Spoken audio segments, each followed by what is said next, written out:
I've compared Jerry Jones and Donald Trump because of their addiction to attention. Both are prisoners of the audience. Whatever is in front of them, whoever's in front of them, they react. A microphone is crack to Jerry Jones. Absolute crack. Or whatever, insert drug reference that you want, the most addictive thing that you can think of. That's what a microphone and a light is to Jerry Jones. But you knew that. You can crack all the jokes you want. But, and there's a but, he has found a way to elevate his jackassery to an awful level publicly. I guess we can debate this, but he's having his worst week, and he's doing it while a high-profile documentary that makes him look like a jackass has the attention of the entire country. I know, you're going to say that's all intentional. Well, if it is, then he's even more demented than I thought. It's obvious to me, unless you want to argue that everything is intentional. And if so, it's really an awful way to do business. But to me, it's obvious he's just not self-aware.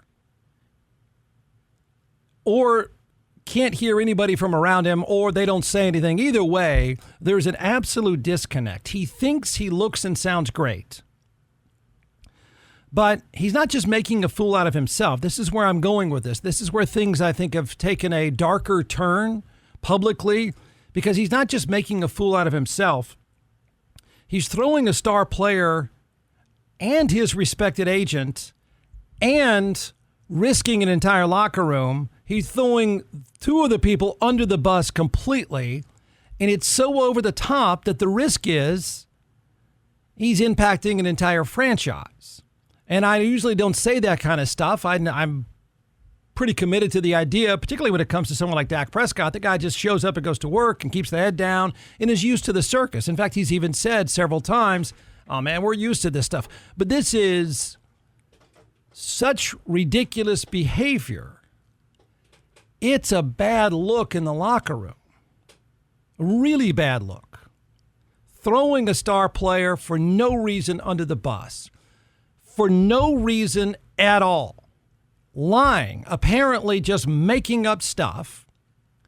A respected agent who, by the way, represents, get this, more than $1 billion in contracts. So keep it in mind, when you're in the pro sports business and you're dealing with high-profile agents who have high-profile clients, you're going to be working together and against each other and for each other. There's a lot of players this agent represents. It's not just Micah Parsons. But everyone who talks about him says, this is a lie, man. Why would you do that? Why would you purposely start a fight? Why would you purposely throw people under the bus? That's where the thing now all of a sudden went to a new level in the most bizarre, weird way. So, yeah, I do think you've now run the risk, and how you've gone about it and the things that you've said and the publicity you have sought out have now run the risk of turning a lot of people against you and the people that are supposed to play for you. Because as we all know, you've worked for good managers, you've worked for bad managers. Good managers, when you're talented at what you do and you work hard at what you do, a good manager has your back. A good manager will go on a grenade for you. You want to work for them. He's doing just the opposite. Jerry Jones has found a way to be more foolish publicly than ever. I've asked many times, most of the time joking, but I've asked the same question. Can someone take the keys from the old man? You know what it's like now? To use the car key analogy with the grandfather, it's like you're watching your grandfather not only with the keys and pull out of the driveway, and you think it's a bad idea, but you look up and the old man is trying to merge onto I-35. This is like a public train wreck happening intentionally in front of everyone. And I say intentionally because he's the one doing all this. He's the one seeking it out. Even by his own media addiction standards, he won't stop seeking out the publicity. And it's not a good look. I mean, It's a horrible look, which is now producing terrible results. Negotiating publicly by bullying someone. Bullying. Okay. Negotiating publicly is stupid anyway. It's 1975. It's sort of the kind of stuff Trump does. It's just dumb and old man-like, and it's just nobody does that stuff.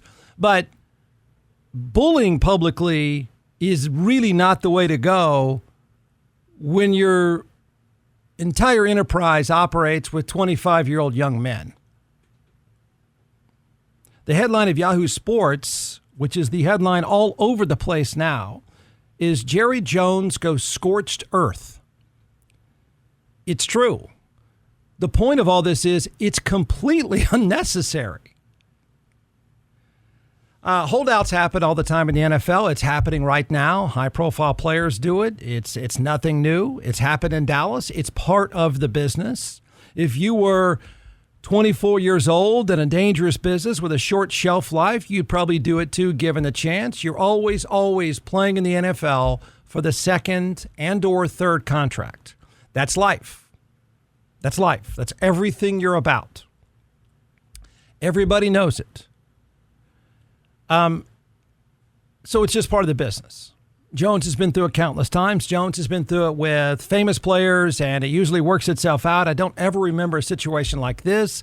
Don't ever remember an owner or general manager. And you couldn't name me one single general manager that has said one thing publicly during high-profile holdouts. Not one of them. Okay? But he's at fault. The guy running the Dallas Cowboys is at fault for dragging this deal on. The owner of the Cowboys is at fault for dragging this deal on. Never had to happen. I mean, just in terms of spreadsheets and dollars and salary caps and all the nerdy stuff of football, it was just a mathematically stupid way to operate. Okay, there's that part of it. It's just you just cost yourself money for no reason. You cost yourself salary cap money for no reason, and that's a big deal. Okay, but the deal is... that's not the story. The deal itself, the money itself, the contract itself, a holdout is not the story now. The story is what Jerry Jones has chosen to do publicly. None of it needed to happen. Nobody, present day, does this. You can't name me an example. None of this drama was necessary, and none of the picking a fight was necessary. Find me another club in the NFL that is dealing with a contract holdout. Name anybody saying anything directly about a player. Name them. You know an owner? You've heard of a general manager? You don't even know the names of any general managers in the NFL. You don't. And if so, you're just kind of nerdy. And you've rarely, if ever, seen any of them interviewed. Have you? I mean, have you seen the owner of the Washington Commanders go public when a high-profile wide receiver is in the middle of a holdout? Have you heard anybody from that organization say anything? Because it would just be stupid business. It would be showing up everyone for the sake of showing up everyone. It's look at me, but then it goes to this next level. It's not just look at me. I'm going to make fun of you publicly. I'm going to start a fight with you publicly. That's what Jones has found a way to do. The fact that he is seeking out attention is not surprising, and it's not news. How he's doing it is just trash. It's just a trashy thing to do. He's now being outed for lying just to start a fight. Okay, first up, just to prove to you there is not a mic around that he is not seeking out for whatever reason. If you're above the age of 78 and... you're old and white, you probably caught Jerry Jones on Fox News this morning. How close are you to getting a deal with him?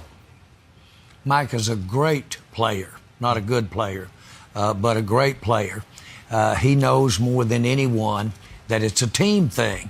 And so I know everybody's tired of hearing this, but you've got to put this puzzle together so that you can have some other people out there playing with Michael. That's the art of the deal, and that's why we're trying to get done, and we're trying to make this thing work. But we have all the appreciation in the world for what he can mean to the years ahead. We're proud to have him. How did he really go on Fox News and say art of the deal? Did he? Did that happen? Did that happen? If you say, so what is he doing on Fox News? I don't know. You think any of the viewers of Fox News at 6:30 in the morning know who Micah Parsons is? They're still ranting about Joe Biden. Was that the worst thing that happened? No. Again, completely unintentional. Where the wheels came off, and a lot of people have come to now started to jump in and say, man, that's you just made that up, old man. Why'd you do that? Why'd you go there? So Michael Irvin has a podcast. It looks like he's sitting in his, I'm not sure, his house, which I'm assuming is large. He's got the camera about 4 inches away from his face. But Jerry Jones, I don't know if he's asking him the questions. I'm not sure how this all plays out. But with that camera about 5 inches from Michael Irvin's face, the topic of Micah Parsons comes up, and then Jones went where nobody really ever needed to go. He'd be the highest guaranteed player ever on defense. It's what he's been offered. When we wanted to send the details to the agent told us to stick it up our ass. Mike and I talked, and then we were going to send it over to the agent. We had our agreements on term, amount, guarantees, everything. And the agent said, don't bother because we've got all that to negotiate. Well, I'd already negotiated. I'd already moved off my mark on several areas. We've had the negotiation in my mind. The agent's trying to get his nose in it and try to come in there and improve off the mark that we'd already set. Wait, Jeff, what did he say? All right, we'll go back and play it. The word is now, that's just not true. Now, the agent is, and you can say what you want about agents. I don't think most people know what they're talking about. But the guy that represents Micah Parsons has $1 billion in contracts, okay? And from everything everyone is now saying, he's not said a single word. From what everyone is saying now, including reputable reporters saying, the dude, they try to go around him, which is actually against the collective bargaining agreement. You're not supposed to do that. Even if you did. I mean, even if you thought Micah, you just go tell Micah Parsons, hey, let's write it down on a napkin today, Micah.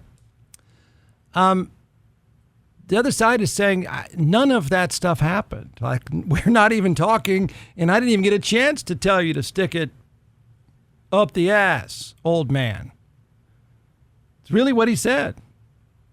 Go ahead again, Brandon, with the camera 2 inches away from Michael Irvin's face. He'd be the highest guaranteed player ever on defense. It's what he's been offered. When we wanted to send the details to the agent told us to stick it up our ass. Mike and I talked, and then we were going to send it over to the agent. We had our agreements on term, amount, guarantees, everything. And the agent said, don't bother because we've got all that to negotiate. Well, I'd already negotiated. I'd already moved off my mark on several areas. We've had the negotiation in my mind. The agent's trying to get his nose in it and try to come in there and improve off the mark that we'd already set. Yeah. I mean, if you're inclined to believe that, I don't think you really understand the business all that well. He's been around. He knows, doesn't care. See, that's the problem here. Everyone knows when your agent is registered with the Players Association. Okay, you can do it on your own. You wouldn't have a registered agent. Okay? And Lamar Jackson did one on his own. And you can do that. But when you have somebody contractual, it's like your lawyer being involved. I mean, you have an assigned counsel that you've agreed and notified the other party. And so they can't have a deal on their own. That's who draws up the agreements. But even beyond that, I mean, what people are saying is he just made all this stuff up. This is what they're saying. And none of this played out this way, which is starting a fight with someone a week and a half before you get your face kicked in by the Philadelphia Eagles. Starting a fight for the sake of starting a fight. And then other players, here's the problem, is it's just such a jackass move. It's just so over the top. It's so look at me. I'll push you around. I'll make up stuff. Like I said, this guy represents other important players. And it's just not the way they operate. And it's not going to be it's not going to be well received by the other players who are just like Micah Parsons, which are few and far between. They're all trying to stay healthy and make a living. And this is like his worst week. I mean, this is really, and I don't know if you want to say there's a connection to the docuseries that's out right now. Maybe you're right. Maybe he's so worked up, so Trump-like, and he's addicted to all the attention right now, and it's causing him to act like a fool. But either way, he's ending up in a foolish place. Not just because they have one really good defensive player, and that's it. Kind of a star, NFL star at the peak of his career. He's at the peak of his market value, all that stuff. It's not just that. It's just how the old man is acting. You can't take the keys from him because he's already taken off. So it's bad by his standards, which weren't that great anyway. This is kind of new territory, though. And then the show, while the docuseries is going on, which everybody's watching and everybody's talking about, and I don't think he comes off in the series as bad as a lot of you, but most people, if it's their first takeaway to the Jones circus and the Jones drama, the popular opinion is of all the people watching that series about the Cowboys during their good times, which is a long time ago, the old man doesn't come across very good there either. He's like I think he thinks he's in Landman. I really think he might believe he's in Landman right now. It's almost like he's acting. He's stuck in the role and doesn't realize how stupid it is. All right, 512, what are the effects of this? Potentially a lot, actually. Yeah, not yet. I mean, I still assume sooner or later somebody wants to get paid, but he's found a way to sour it. But the risk is, and I don't think the agent and the lawyer would do this, but the risk is the agent says, okay, if you had it, yeah, okay. You're under contract, so you have two options. You have to play. You can tell him you want to be traded and really mean it. Jones doesn't have that in him. He should. Doesn't have it in him.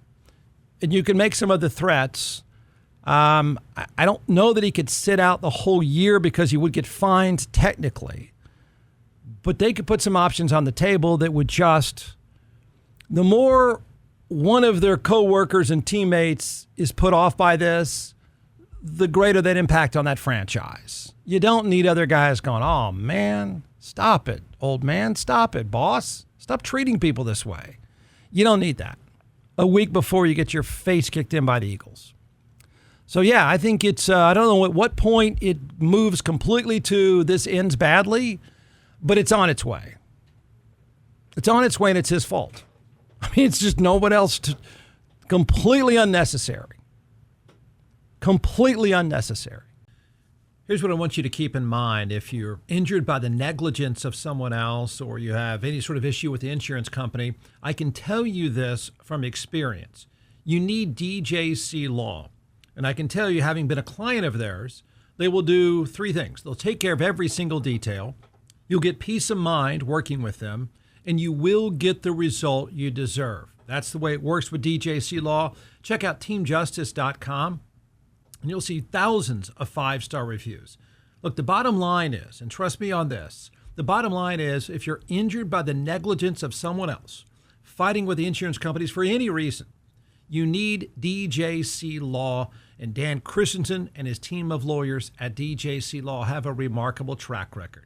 Go to teamjustice.com or call 512-888-9999. That's 512-888-9999.